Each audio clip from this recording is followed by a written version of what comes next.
Les Philippines, un archipel à la beauté époustouflante, cachent un sombre secret. Ici, les murmures de l'Aswang résonnent à travers les générations. Ce monstre métamorphe hante l'imaginaire des Philippins. L'Aswang est bien plus qu'une simple créature mythique. Il incarne les ténèbres qui se cachent juste au-delà du familier. Aujourd'hui encore, dans notre monde moderne, sa légende continue de captiver et de terrifier. Rejoignez-nous maintenant pour plonger dans le monde de l'Aswang, explorer ses origines, ses multiples formes et son impact sur la société philippine. N'oubliez pas de vous abonner à notre chaîne, d'activer la cloche de notification, de commenter et de laisser un pouce en l'air si vous aimez ce type de vidéo. Les origines de l'Aswang sont entourées de mystères, perdus dans la nuit des temps. Certains spécialistes pensent que la légende est antérieure à l'arrivée des Espagnols au XVIe siècle. L'Aswang, avec ses capacités de métamorphose et sa faim insatiable, pourrait facilement provenir de ses peurs ancestrales. D'autres soutiennent que l'Aswang est un produit du colonialisme espagnol, utilisé pour diaboliser les croyances indigènes. Quelles que soient ses véritables origines, la légende de l'Aswang s'est enracinée dans le terreau fertile du folklore philippin. Elle a évolué au fil du temps, intégrant des éléments de croyances locales, du catholicisme espagnol et même de la mythologie chinoise. De tous les Aswang, le Manananggal est peut-être le plus terrifiant. Cette créature mythologique des Philippines est connue pour semer la terreur dans les villages isolés, surtout pendant les nuits sans lune. Cette créature, souvent dépeinte comme une belle femme le jour, se fond parfaitement dans la société, gagnant la confiance de ceux qui l'entourent. Elle peut être vue participant aux activités quotidiennes, souriant et interagissant avec les villageois. Mais lorsque la nuit tombe, elle révèle sa véritable nature. Se transformant en un monstre horrible, elle déploie ses ailes de chauve-souris sous la lumière de la lune, prête à chasser ses proies. Sa caractéristique la plus troublante est sa capacité à détacher le haut de son torse de son corps, laissant ses entrailles traîner derrière elle. Cette transformation macabre lui permet de voler silencieusement à la recherche de victimes. Laissant apparaître d'énormes ailes de chauve-souris, elle plane au-dessus des maisons, écoutant les battements de cœur de ses futures victimes. Le Manananggal a soif de chair humaine, en particulier du cœur et du foie des enfants à naître. Elle utilise sa longue langue pour pénétrer les toits et les fenêtres, atteignant ses proies sans être détectée. Les légendes du Manananggal sont particulièrement répandues dans la région des Visayas, aux Philippines. Les habitants de cette région racontent des histoires effrayantes de rencontres avec cette créature, transmettant ces récits de génération en génération. Les femmes enceintes prennent des précautions pour se protéger, en accrochant de l'ail et des icônes religieuses dans leur maison. Elles croient que ces objets sacrés peuvent repousser le Manananggal et protéger leurs enfants à naître des griffes de cette créature nocturne. Les villageois restent vigilants, surtout pendant les nuits sombres, espérant que leurs précautions suffiront à éloigner le danger. Tandis que le Manananggal terrorise les airs, d'autres Aswang traquent leur proie depuis le sol. Ces créatures mythiques, issues du folklore philippin, sont connues pour leur capacité à se transformer et à semer la terreur. Leurs histoires sont transmises de génération en génération, alimentant les peurs et les superstitions locales. Le tic-tic, par exemple, est une créature ressemblant à un oiseau qui s'attaque aux malades et aux mourants. On raconte que son cri sinistre annonce la mort imminente de ses victimes. Les habitants des villages isolés redoutent particulièrement le tic-tic, car sa présence est souvent associée à des épidémies et des maladies mystérieuses.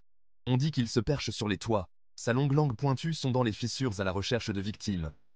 Cette langue, capable de s'étendre sur de longues distances, est utilisée pour aspirer le sang ou les entrailles de ceux qui dorment paisiblement à l'intérieur. Les maisons sont souvent renforcées pour se protéger de cette menace nocturne.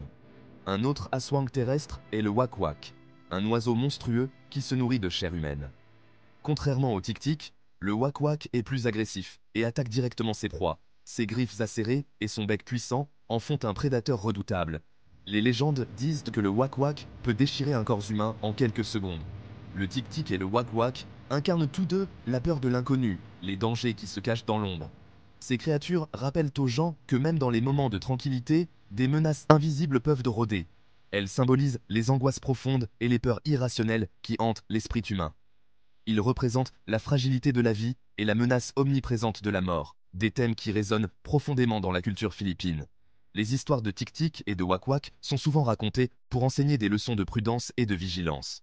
Elles servent également à renforcer les liens communautaires, car la lutte contre ces créatures nécessite souvent la coopération et la solidarité des villageois. En fin de compte, ces légendes sont un rappel poignant de la lutte constante entre la vie et la mort, et de la résilience de l'esprit humain face à l'adversité.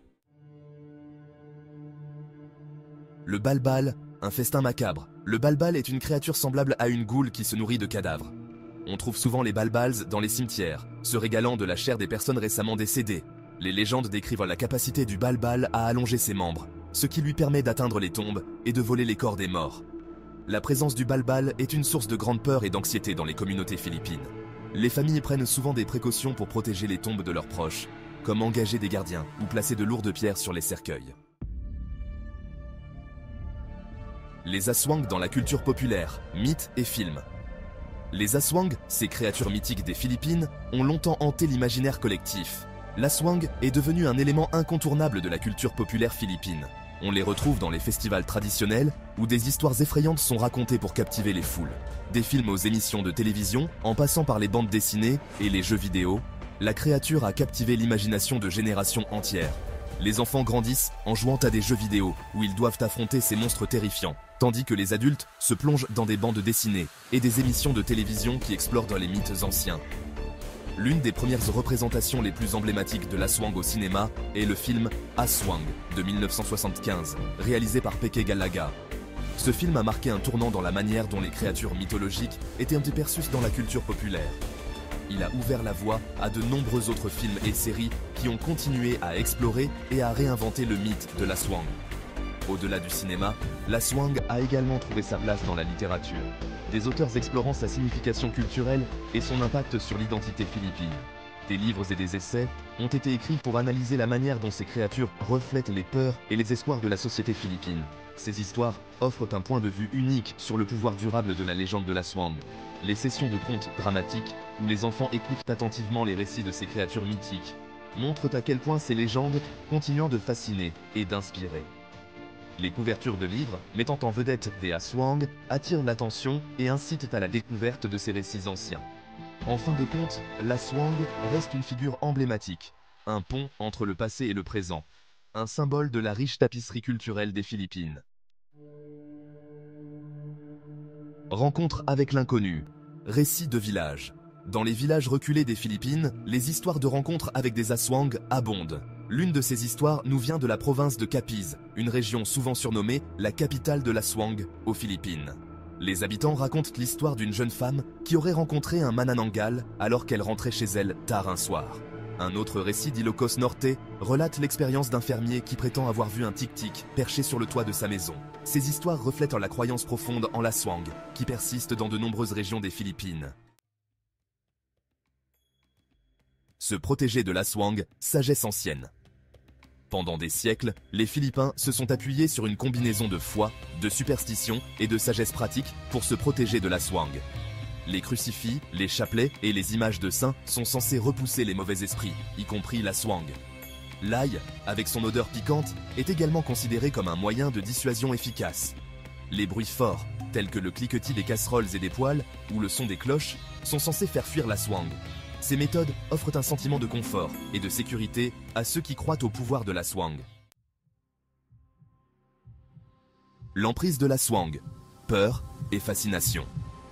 L'aswang occupe une place unique dans la psyché philippine, inspirant à la fois la peur et la curiosité. Sa légende continue d'exercer une puissante influence sur la culture philippine, façonnant les croyances, les comportements et même les interactions sociales. Malgré la peur qu'il inspire, l'aswang exerce également une certaine fascination. Ses capacités de métamorphose, son appétit macabre et son lien avec le surnaturel contribuent à son attrait. L'aswang représente la dualité de la nature humaine, incarnant à la fois nos peurs les plus sombres et nos curiosités les plus profondes. L'aswang à l'époque moderne, mythe ou réalité? Dans le monde moderne d'aujourd'hui, l'aswang peut sembler être une relique d'une époque révolue. Pourtant, la légende de la créature persiste, défiant les tentatives de la reléguer au domaine du mythe et de la superstition. Alors que certains rejettent l'aswang comme une simple chimère, d'autres soutiennent que la créature est réelle. Le débat sur l'existence de l'aswang ne sera probablement pas tranché de sitôt. Que l'on choisisse de croire ou non à l'aswang, sa légende continue de captiver l'imagination. Conclusion. La légende persistante de l'aswang. L'aswang hante l'imaginaire philippin depuis des siècles. De ses origines, dans les anciennes croyances animistes, à ses représentations modernes, au cinéma et dans la littérature, la créature est devenue partie intégrante du folklore philippin. Alors que l'existence de l'Aswang reste un sujet de débat, son impact sur la culture philippine est indéniable. La légende de la créature nous rappelle le pouvoir durable de la croyance et l'importance de la tradition. Tant qu'il y aura des ombres pour se cacher et des cœurs prêts à croire, la légende de l'Aswang continuera de prospérer.